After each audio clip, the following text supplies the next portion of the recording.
Good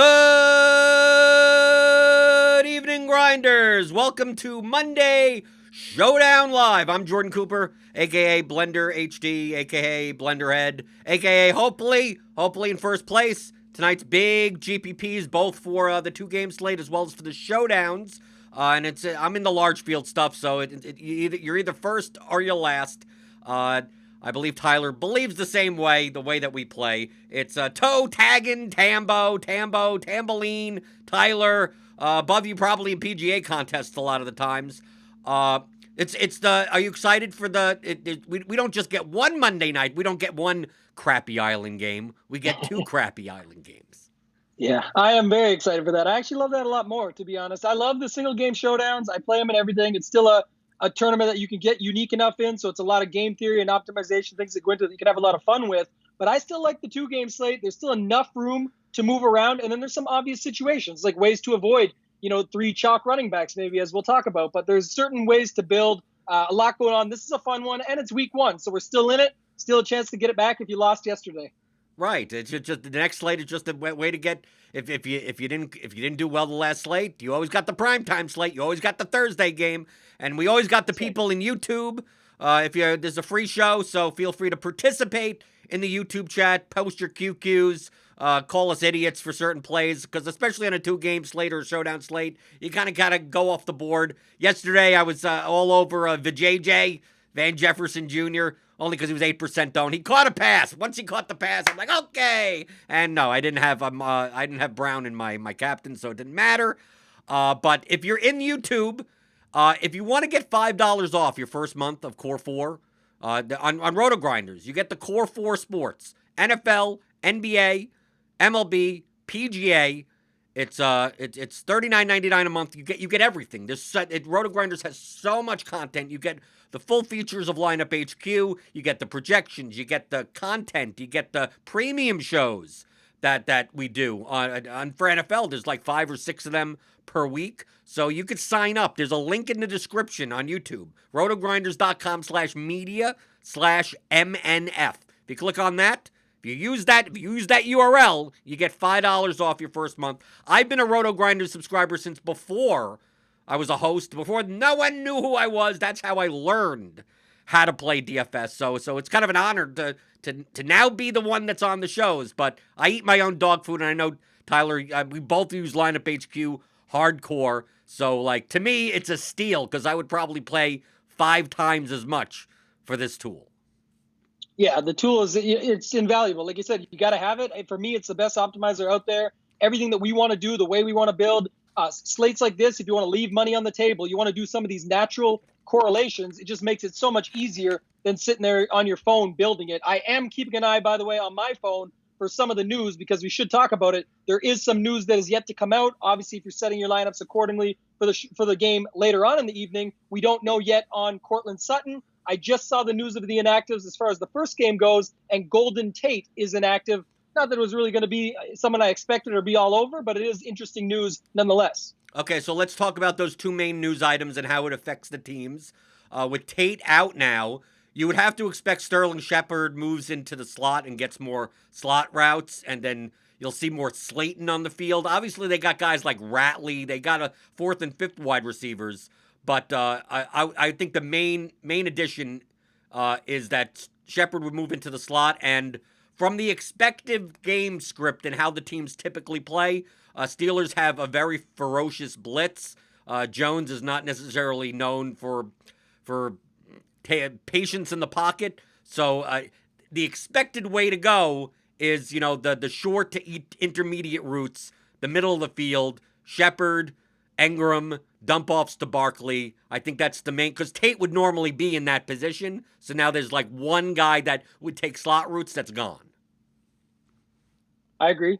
I think, like you said that, if you're getting a weird play in there, I would say Caden Smith is a guy that could get involved at tight end. It's another guy they could bring in. I think Engram, Shepard are the most obvious, the dump-offs to Barkley. But you're going to have to get a little bit different. And then also, I like Slayton. So that's everybody, but mixing it around, I'm with you on the shorter passes. I just think that Caden Smith would be the interesting one if they bring some more 2 tight end sets out, which a lot of teams are starting to do in the 12 personnel. I think that's something we could see with them not having Tate on the field and just bring another guy into the mix. And then for Cortland Sutton, if he does play, he may be limited. So I mean, to me, I'm not saying I do it at his price. If he's active, I think I'm more likely to play some of him because his ownership is going to be heavily depressed because of the injury. But if he doesn't play at all, this receiving core is awful. I mean, I would have to expect that the number one receiver for the Broncos is going to be Noah Fant out of the tight end position. It'll probably move Hamilton to get more slot routes and then have like Patrick and Judy because they have all these guys are interchangeable. Like Judy could run out of the slot, Patrick could run out of the slot. They got another rookie in there that they could run outside. Gordon obviously could catch passes out of the backfield. Lindsey could catch passes out of the backfield, but I think they got Gordon because I think most prominently Gordon is going to get most of the goal line work, assuming they're in the red zone. And I think Lindsey, I mean, he can catch passes out of the backfield, but I think you'll see more Gordon doing that. But I think it's going to be more of like a 50-50 split there. So like none of these guys are good, but they're cheap. That's it. Yeah, you're taking chances on anybody you go with there. I think, like you said, some of the ones I like are I like Deshaun Hamilton. I've always been a little bit of a truther. I'll take him over Terrence Patrick if I'm choosing there. But I think what the interesting point would be is what you mentioned about the running backs, and I'm good with Gordon. That's sort of a big topic of discussion because there's a lot of builds. I'm sure you've built some before coming on. We're going well to lock and then even beyond for some of the showdown stuff for later. So, I've built a lot of lineups already, and I think the most common thing we'll see tonight is Barkley, Henry, and Connor, right, in the same lineup. And there's a way to get around that, and especially if they're down Sutton. I think we see Locke, a guy that we're still waiting to see a little bit more from him. He's an exciting guy. I think we could see some upside. But, they're definitely not the favorite as far as this matchup goes here. Tennessee is coming out of the playoffs where they made a big run, took out the Ravens, who I'm a big fan of, and they did quite a bit last year in the playoffs. They're still sort of the same team, got a little bit even better with Jadeveon Clowney signing with the Titans. So, I think it's going to be a night that they're going to have a good game here, and we're going to see these wide receivers and tight ends be involved in Fant and Hamilton and all them. But you're going to have to pick your spots, and you can even set up a rule in Lineup HQ to maybe only use one of Patrick and Hamilton and get around it, something like that, and then definitely get unique in the running back spot by leaving one of those big guys off. Right. I think if you're playing the large field tournaments on DraftKings, the $10 luck box or whatever, if you play Barkley, Henry, and Connor, like I can't. It's almost possible unless you're leaving more than like maybe 800 on the table. Like it's duplicated, and it's possibly duplicated so many times that if you're playing cash games, single entry, smaller field stuff, sure, you could do that and take some off the board play at wide receiver and get there and win first, and even a 5,000 person contest. But we have some of these, the 176,000 entries. I hand built 30 lineups today. I think only 3 out of 30 use those 3 running backs in one lineup. I'm using all those running. I mean, it's hard to get away. I'm not playing Benny Snell.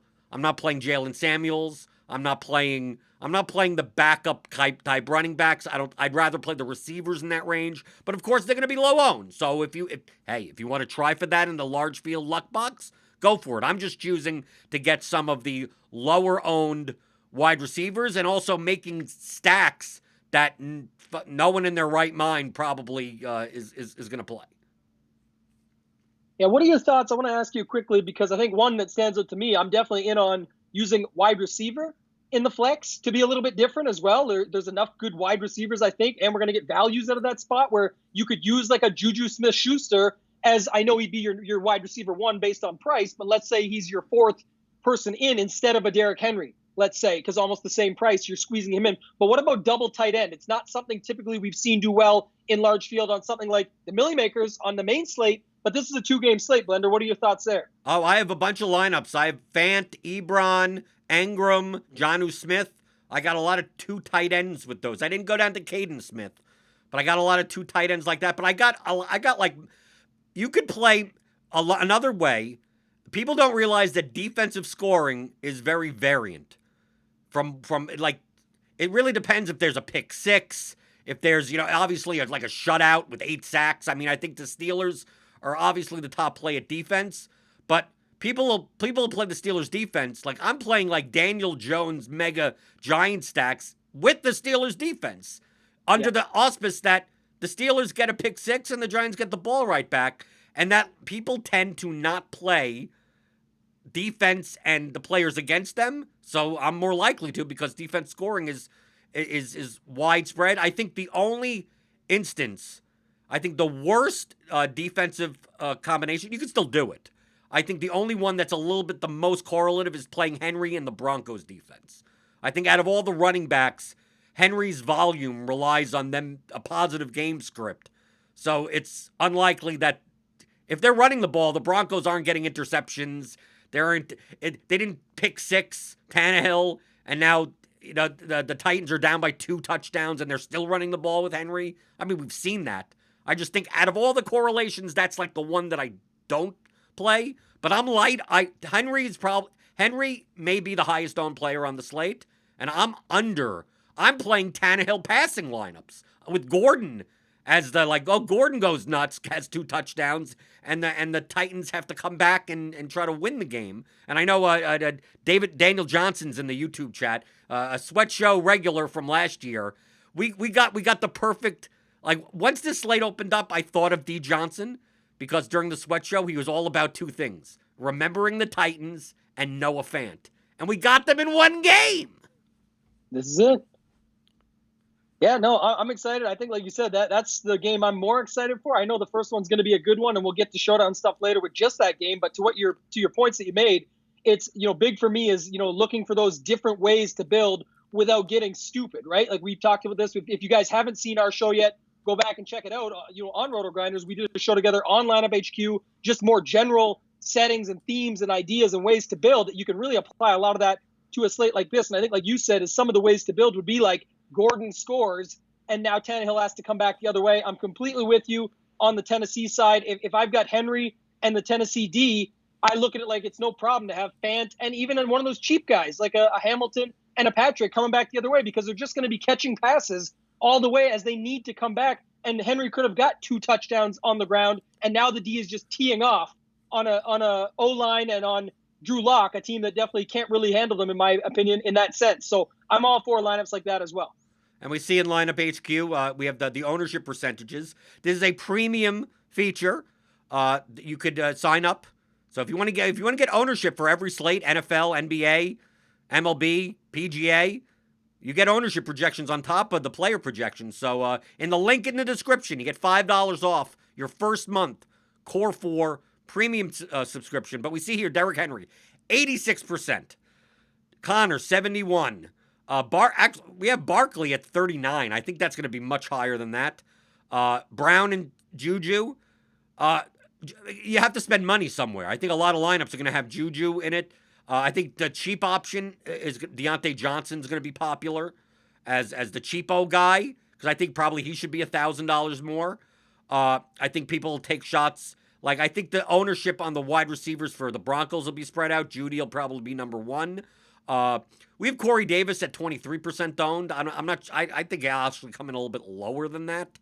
Do you have any like Adam Humphries, 15%? Because I like looking down these ownership percentages and see, is there anyone towards the bottom that like single digit for these large field that could catch one do something?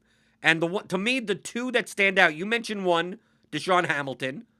He's projected to be 4.8% owned, somewhere around there. The one that I'm looking at, if you're not playing James Washington, play Chase Claypool. He's a rookie.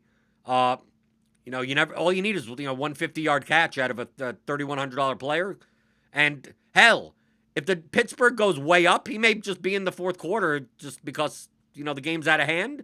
Or James Washington, we may see only get 8 snaps, and maybe it's Claypool that comes in. It's stuff that we don't know. We have Roethlisberger back. Hey, is his arm healthy? Maybe we have classic road Roethlisberger, and he throws 3 interceptions. It could happen, but it could also be that Pittsburgh lights up the Giants, like sign guys off the street to play defense. So to me, this 6-point spread or something, like, I don't know. I would think that the Steelers should be favored by more. But they have the highest implied team total, so I'm looking for offensive players on their team that'll be low owned, that get what people call the troll touchdown. Like everyone played Deontay Johnson, and then Chase Claypool, plays 8 snaps but gets like a touchdown and 3 other receptions. Yeah, I could see that. I don't mind him at all. I'm with you on, first off, the big thing is I definitely think Deontay Johnson is way too cheap, but like the ownership goes with that. So that's sort of part of the deal. And you got to make some decisions. I think James Washington is fine. I think Eric Ebron, when we get to tight end, there's other passing options on that team. I think the bigger issue is, and I don't know how you're handling this, you could definitely play them together, but James Conner is looking to be around 70% owned. But then you also have Ben Roethlisberger almost 40% owned. So are you playing them together? Are you looking at it as a thing like, let's fade the big guy at 70% and get the other big guy, Ben Roethlisberger, Big Ben, with his passing attack and going that route? Or are you just putting them mix and match throughout and it doesn't really matter to you? I have some lineups. It really depends. Like I have some Roethlisberger Connor lineups, but I mean, it's based around the fact that Connor could still catch passes out of the backfield. Yeah. So like, I think less people, like I have a lot of Daniel Jones lineups with Barkley. Like instead, like the natural way to think is that if you're going to play a Steelers passing stack, you play Barkley as the run back. Or if you play the Giants passing stack, use Connor as the run back. Broncos passing stack, Henry. And then you have Titans with Gordon or Lindsey. But there are plenty of outcomes where the quarterback scoring ends up being like equal. Like there's plenty, like no quarterback does like well, but they all do okay. So quarterback decision basically becomes a wash. So I don't even care. At this point, I don't even care about correlation. I don't even have to stack. I've lineups with 3 Steelers and no Ben, 3 Steelers pass catchers and no Ben Roethlisberger. I actually have Daniel Jones on the other side. I think if you could have just a Ben Roethlisberger with Connor and Juju, hope all the passing goes to Juju, and they roll over the Giants, and then you have 3 pass catchers down for the Giants, and you don't need Daniel Jones. So, I mean, I think with these large field tournaments, the thing that I will say often, because we'll talk about Showdown, is definitely applies to Showdown. The 2-game slate is like a super showdown in a way, no captain spot, is that the higher the scoring the games are, the more correlation that you'll see.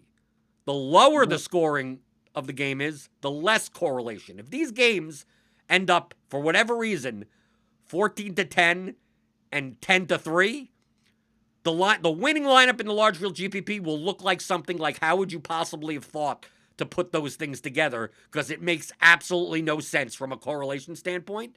But if these games go off for 50-plus points each, like you can basically just need the high scorers in every position, and most likely they correlate to their quarterback and the running game and everything like that. So a lot of people go for high-scoring games, but there's a way to play this where I have some lineups that, like, they don't, some of these correlations that don't make that much sense, but I'm just basing it around there are the high scorers in that game, and it doesn't really matter that they're not that correlated because the score is going to be so low.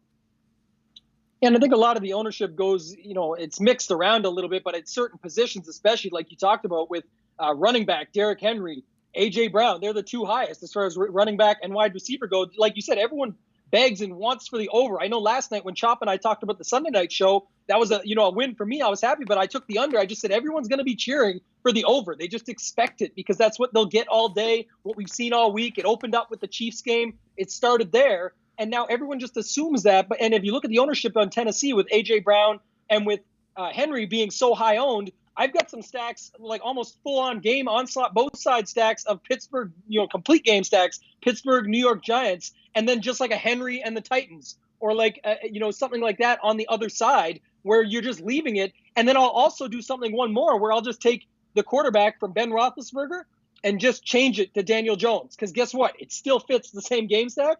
Now I leave a bunch of money on the table. It's less common. People probably aren't going to feel comfortable in that spot. But all I've told is the story of the other game's going to probably suck. It's going to be nothing but Henry and the D all game long. And then on the other side, Pittsburgh and New York Giants, are just going to go off. And it could be either quarterback. And we've seen that work in million makers in the past in these big shootouts as well. Right. I think if people game stack, like super game stack like that, it's going to be the first game. No one's super stacking. I mean, no one. I mean, there are people, but less are super stacking the second game. I have some lineups that I'm super stacking the second game, and I have like Connor and the Steelers defense, or like Connor Juju and the because you have to spend money. Because the Broncos receivers are just too cheap. So it's like, okay, Juju has a game that he gets the 100-yard bonus and a touchdown, but it's not like Roethlisberger gets there. Connor runs the game out. The Steelers get a pick six or something, and none of the Giants spread the ball out, so it doesn't matter who it is. Barkley doesn't get there. And then you go to the Tennessee-Denver game, and that game, instead of its implied total is what, 41, 22-19?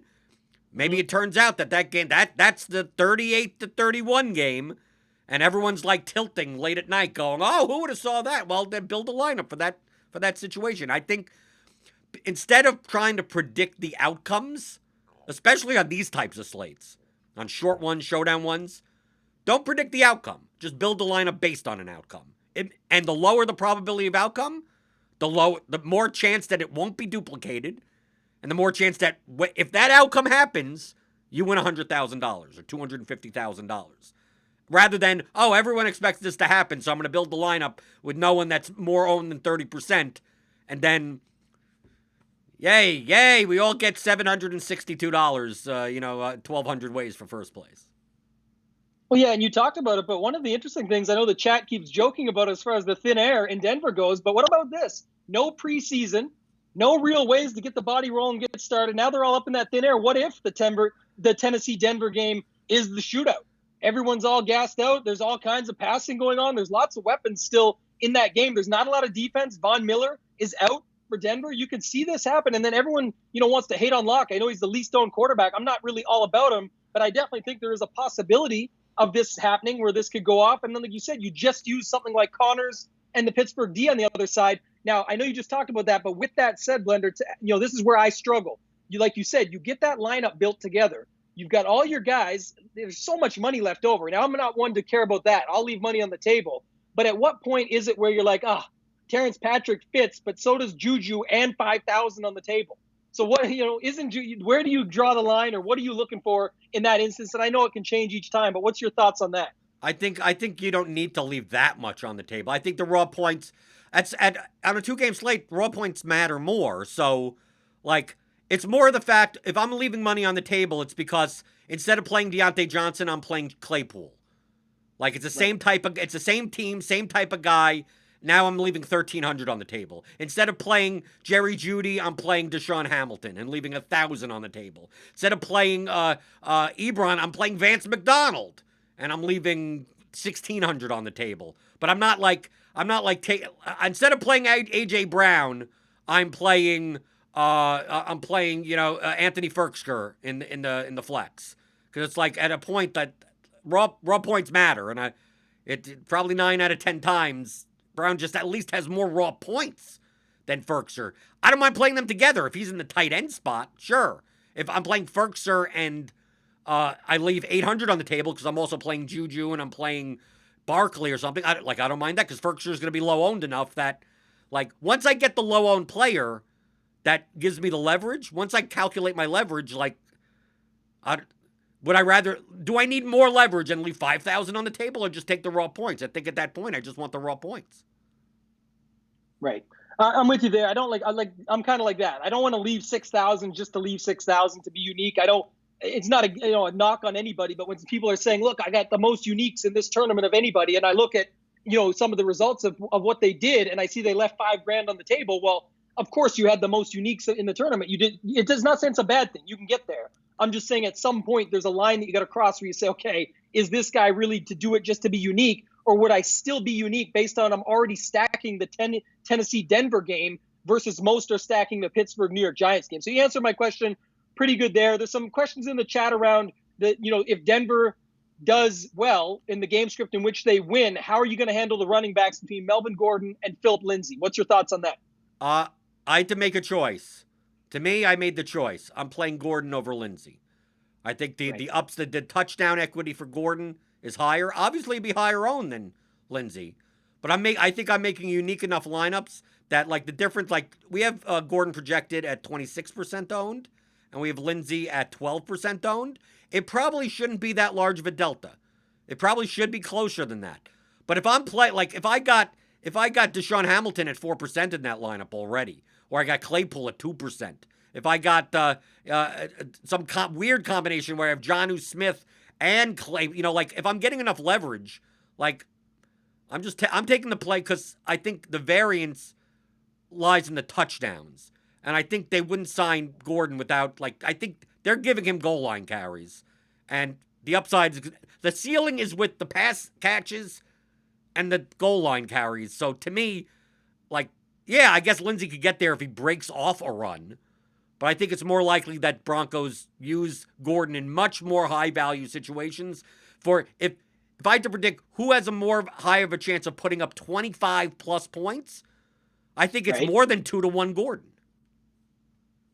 Yeah, I think you're right. And I think there's a reason, like you said, they went out and got him for a reason. They paid him for a reason. This is a spot for me that they're going to try and use him if they can. But like you said, he is still eligible in the passing game, especially if they're down Sutton. Even more so, could Lindsey come in and bust it all up? Sure. I think I might have one Phillip Lindsay lineup tonight where it's, again, and I'm not using them together. If there's somehow, some way that they get it going, that would be extremely unique to use both of them and the Denver D and just fade that Tennessee, well, at least fade Tannehill, and then maybe use just A.J. Brown on the other side or something like that. But again, that's, to me, a little bit more contrarian than I think I need to be. Anything could get there. It's just not for me the way I'm building tonight.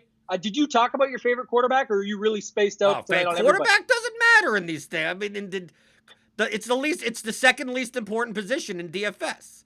Defense. Right. Let me ask you this differently, because I'm with you. I actually build my lineups even a little differently on these ones. I'm just whoever lands in that spot. I'm with you. But people want to know what's going on with Drew Lock, right? There's a lot of conversation back and forth on Drew Lock. Does he break out sophomore year, or was he a fluke, a joke? And he's not that he ever did anything crazy, but people did like him coming in last year, rookie, all that sort of stuff. Where are you at on Drew Lock? You're talking to me. I'm the DFS person. Tambo, you know me. I don't even know what the guy looks like. I couldn't recognize Drew. He's a name on a spreadsheet to me. I don't know. NFL analysis, I'm not here for it. To me, he's just the name on a spreadsheet. I know maybe I'm pulling down the curtain to say that I know stuff about football. I know enough that I could win a DFS. But to me, he's a $5,400 quarterback on a slate that correlates with Broncos players, and there's only 4 quarterbacks to choose from. So even if I didn't if I thought he sucked, well, I mean that means he's going to be owned by less people. So why not give a shot for that? But someone asked in the chat, Corey Davis has the questionable tag. He's leaning on the side of playing though, right?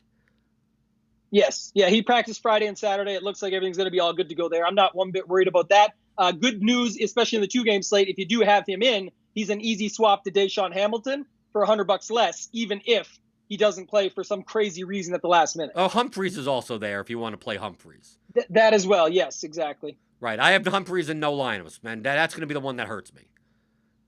Yeah, I'll take that stand as well. If it comes back to bite me, then so be it. But I'm good with that stand, so I'll land it there. Maybe I still will have Humphreys, because let's talk about the situation that people don't do.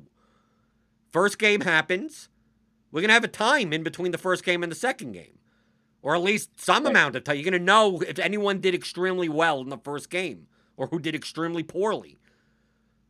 I may end up having to switch my Corey Davis lineups to Humphreys if in lineups where I don't have the guy if Juju puts up 150 yards and 2 touchdowns, it's unlikely for him to. I can't win, right? If I don't have him in the lineup, that lineup's not going to win the GPP. Mm-hmm.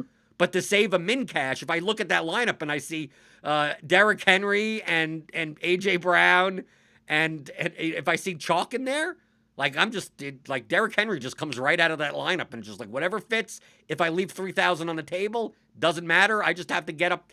Can I save a min cash in this lineup? So that's one thing that you can do. And hey, if you pick the guy, if let's say Claypool goes nuts for no apparent reason. He catches 2 passes. He gets the 100-yard bonus because one of them was an 88-yard pass.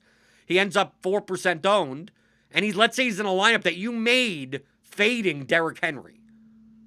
Maybe it's more likely that you start revamping that lineup to put Derrick Henry in there because you've gained leverage on 95% of the field already.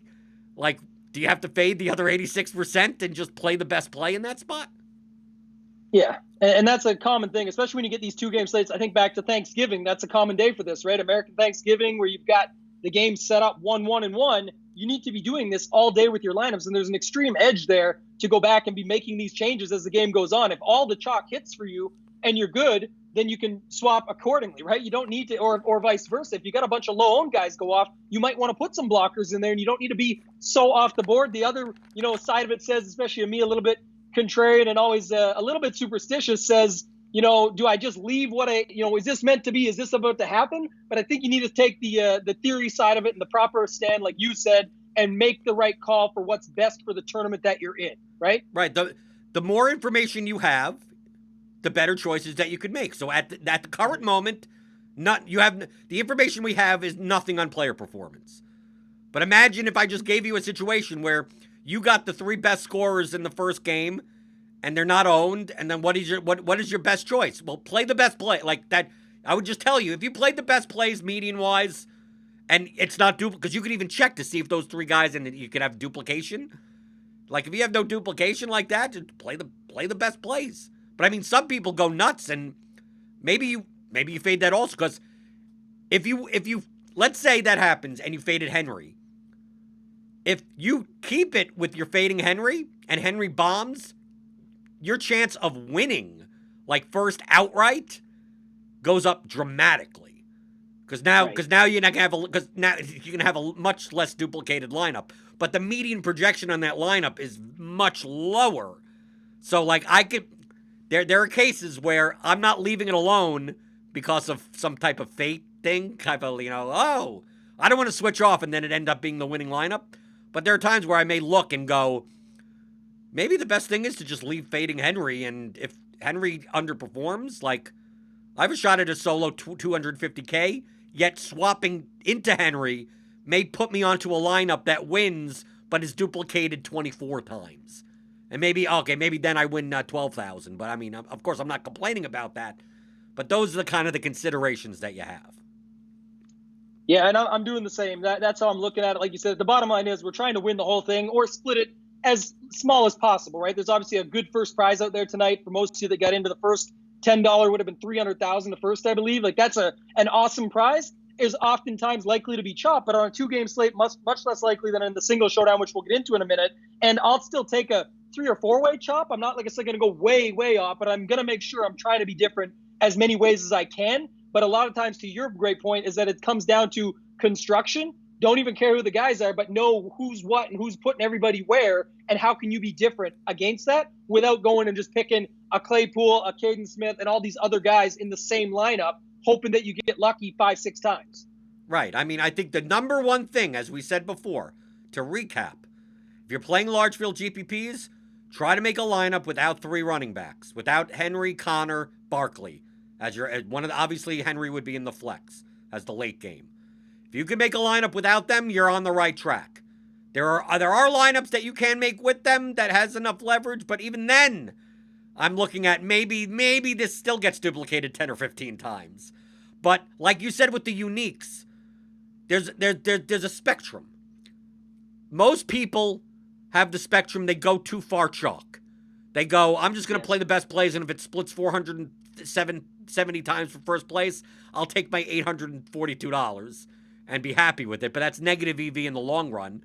But like I could easily make a lineup. Like I could go down here and I could start with players that are at least starting, and I could put I'll play Cody Core, in my Jones stack. I'll play Cody Core, and then I'm also going to play Khalif Raymond from the Titans, and then Royce Freeman in the running back. Maybe he gets in the game. Like, yes, you'll be unique. Your median projection will also be like so far off that, and on top of that, you're leaving 4,000 on the table. Like, yes, it is a unique lineup. If you calculate your uniqueness, it's there. But to me, the lineup has such a low expectation that it's almost truthfully, that is as much of throwing your money in the toilet as playing the chalkiest lineup on the slate.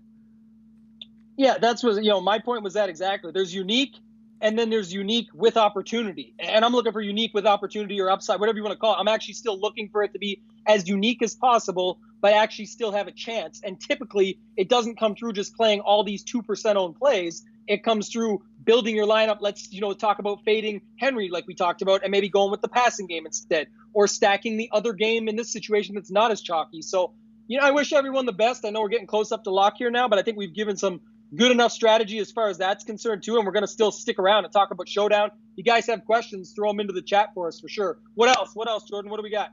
Okay. For Showdown, it's a little bit different. Showdown, you could play some of those weaker guys. Like we have enough options on a 2-game slate that you shouldn't be playing third-string running backs and sixth wide receivers and fourth tight ends. But people are asking like Claypool or Hamilton. Obviously, it all depends if Sutton plays. Right. To me, Claypool has more upside, and Hamilton has more. Like Claypool has a higher ceiling. Hamilton has more of a floor. I think if Sutton doesn't play, Hamilton sees more snaps than Claypool. But Claypool, it's basically we know what we don't know. If James Washington, if you see him on the field a lot, you're not going to see Claypool. But if there's a chance that they're sick of James Washington and Claypool comes out in 3 wide receiver sets, and he may not get many targets, but his targets will probably be high value targets. Deshaun Hamilton, he'll be on the field more if Sutton's out, but his targets are less valuable. He's a shorter ADOT. So to me, whatever fits. Hamilton, Claypool is more likely to be a one-off. Hamilton is more likely to be in a Broncos stack. Yeah, like I said, it comes down to Sutton, and what your build looks like overall, I think too. If you got, but I mean, one does have the better quarterback in my opinion with Claypool, with Roethlisberger. Like I said, it might be a product of opportunity. If Sutton is the long shot they say he is and doesn't end up playing, then I still like Hamilton to have some upside there with him out completely. Thoughts on Dion Lewis? I didn't have any. Right. Dion Lewis even act? I mean, Dion Lewis. Oh, Dion Lewis. Yeah. What? Really? I mean, Dion Lewis, is he going to come in even? Gallman will come in before Dion Lewis, right? People think Lewis is still on. Dion Lewis is on the Giants now. He's not on the. He's not on the Titans. Maybe that was the QQ. Might have been direct. Right, because you look in the player pool and you see the Titans and you go, oh, Dion Lewis. You mean the guy that comes in on third down sometimes for Henry? It's like, no, he's on the Giants now. Actually, the Titans only have one, they have no one. They have Blasingame, and I think that's it. Henry's going to be a 3-down back. He's going to be on the field every snap. I would suspect it. But he's 86%. I mean, he's projected to be that high owned. So, yeah, of course. So I'm going to switch over to Lineup HQ to the Showdown slate.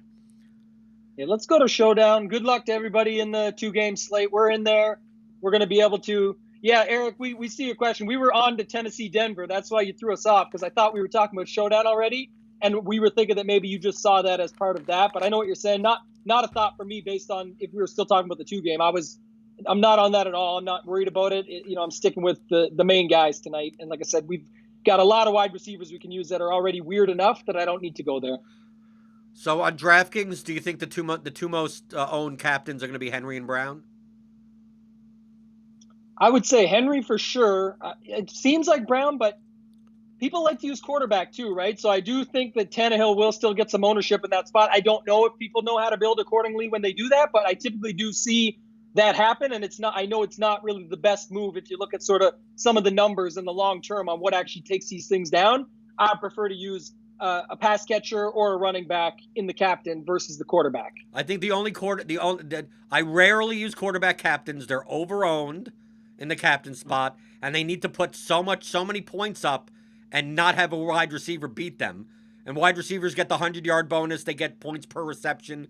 So they have access to a much higher ceiling than quarterbacks. But depending on the price, if Sutton doesn't play, I don't mind Drew Lock in the captain spot because his receivers, he could spread the ball out, and the receivers are just too cheap.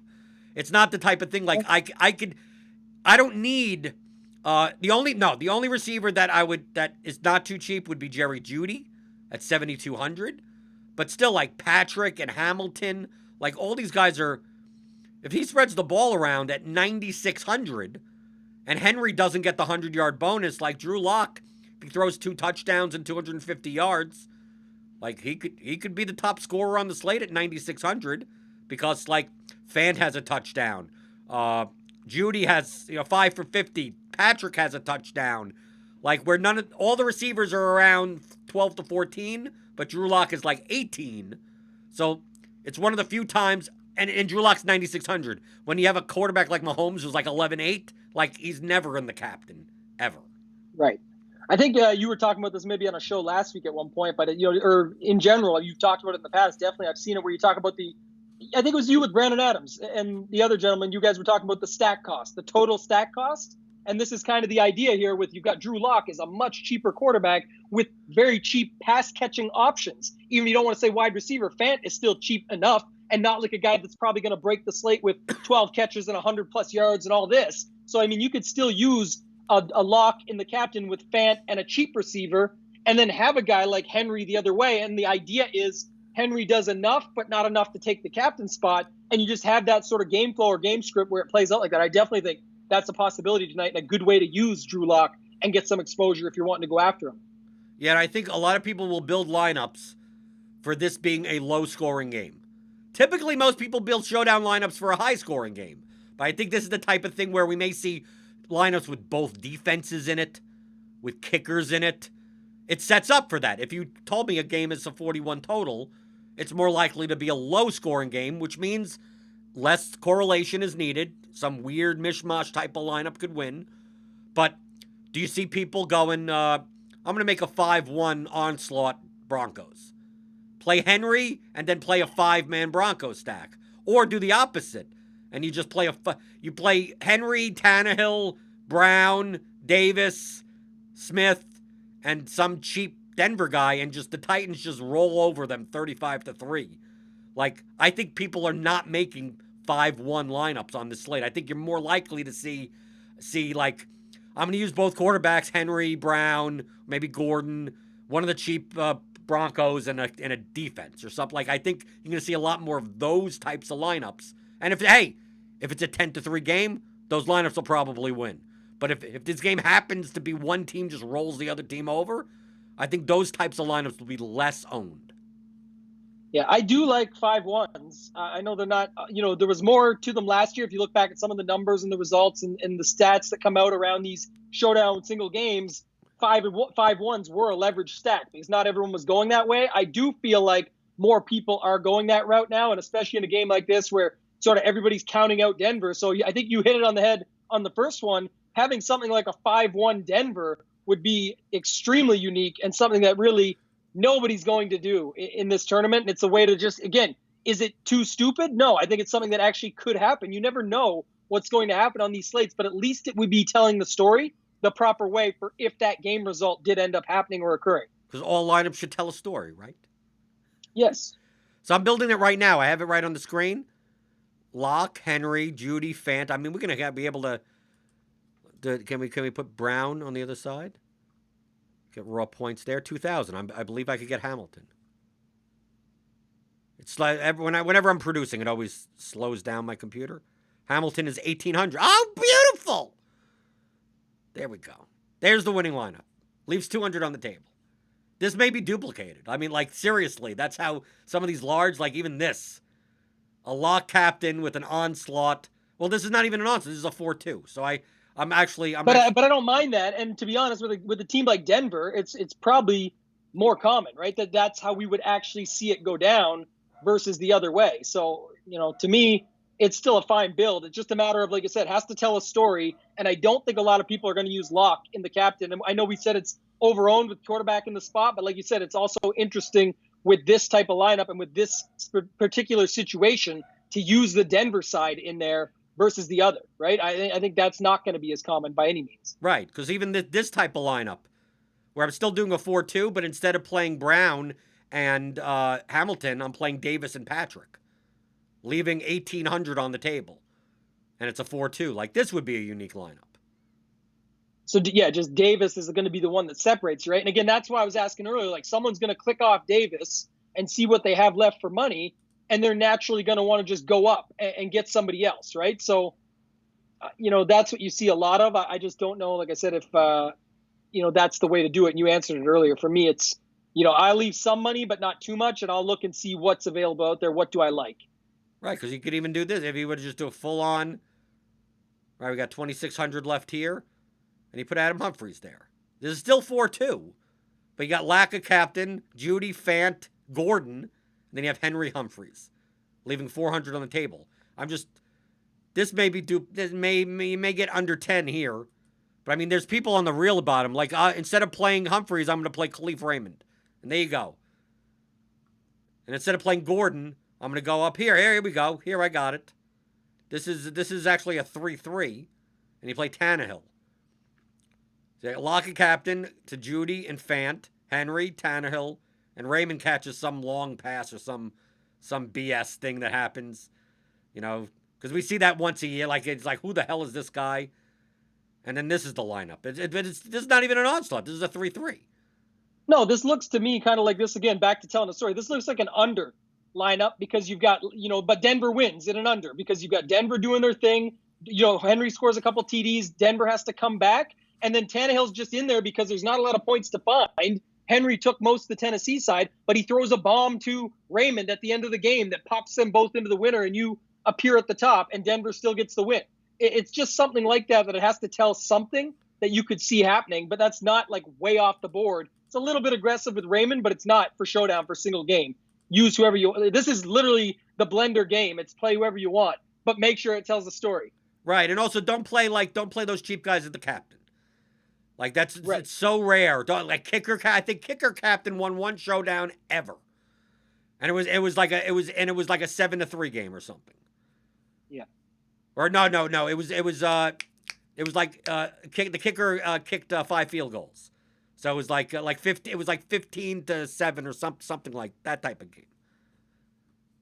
Defense is typically the same way, right? People do it if you get the super under game and get lucky, but they need to do so much. They need like a scoop and score, a pick six, and some sacks, and then almost everyone else has to do nothing. You need an under or like a weird situation, like a weather game or something like that, right? Where that you actually could see it pan out.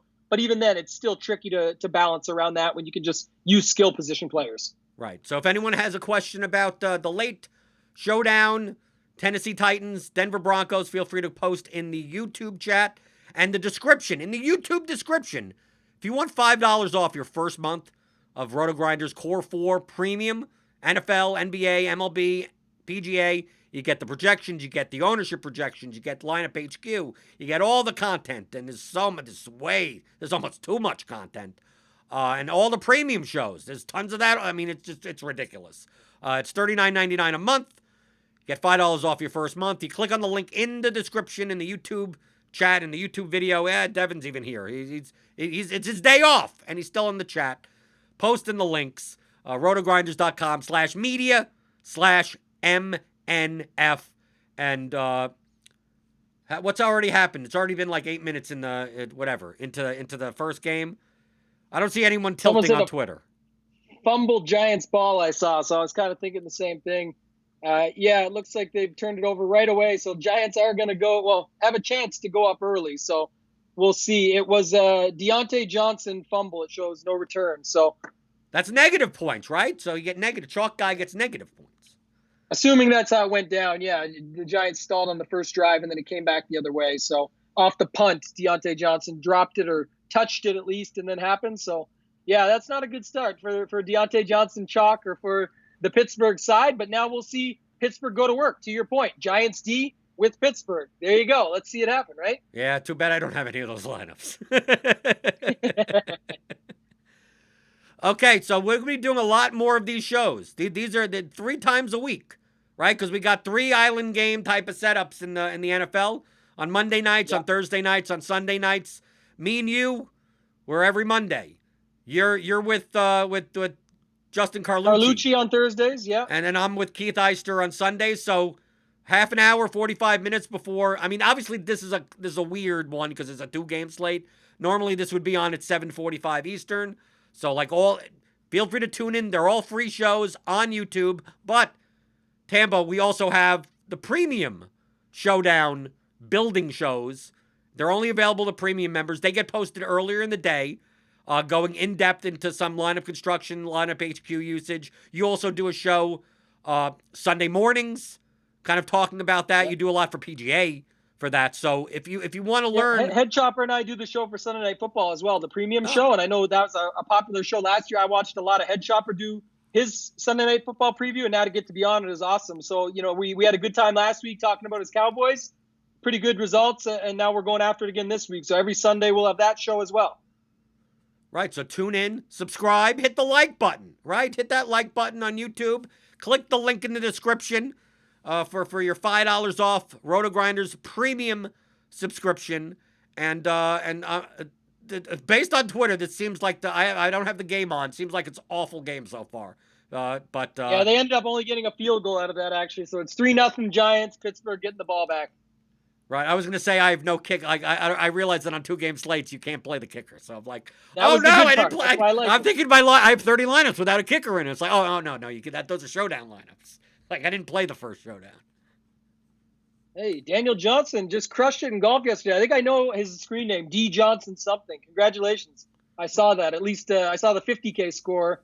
I think it was in the big $25. I was following along. I saw you there, man. That's awesome. Congratulations. So if D Johnson won that in golf, that means I have so many Titans and Noah Fant lineups. So I know if that comes in, if that wins, I'll probably be splitting with him. And he's on a heater. He's starting one off. So you got to be on the right track here. This is good. Okay, so tune into these shows. Hit the thumbs up, the subscribe button. Click the link in the description for your $5 off your first month of core for RotoGrinders premium membership for Tambo. I'm Jordan Cooper, aka Blender Ed. As always, I wish the worst of luck to you. I want to win. See, everyone's like, good luck to everyone. It's like, no, I want you to come in. However many lineups I have, I want you to come in. If I have 30 lineups, I want you to come in 31st. But if I can't come in the top 30, I hope someone that's listening or watching does. So I need to make it's like I'm not against you, but I'm gonna be. It would be disingenuous, right, for me to say that no, I want you guys to win. No, I'm playing. I want to win. But if I don't win, then you could win. I think that's a way that's too. That's the saying. If we don't win, we hope you guys win. That's what he's trying to say. Exactly. Right. I just don't want to. So many hosts on RotoGrinders say good luck, and it's like good luck to a point, just to a certain point. Good luck enough. That's what we really mean. Right. Because I don't even want to duplicate you in these contests. So I hope you don't have my lineups. Yes. All right. Okay. So we're out of here. We'll see you next time.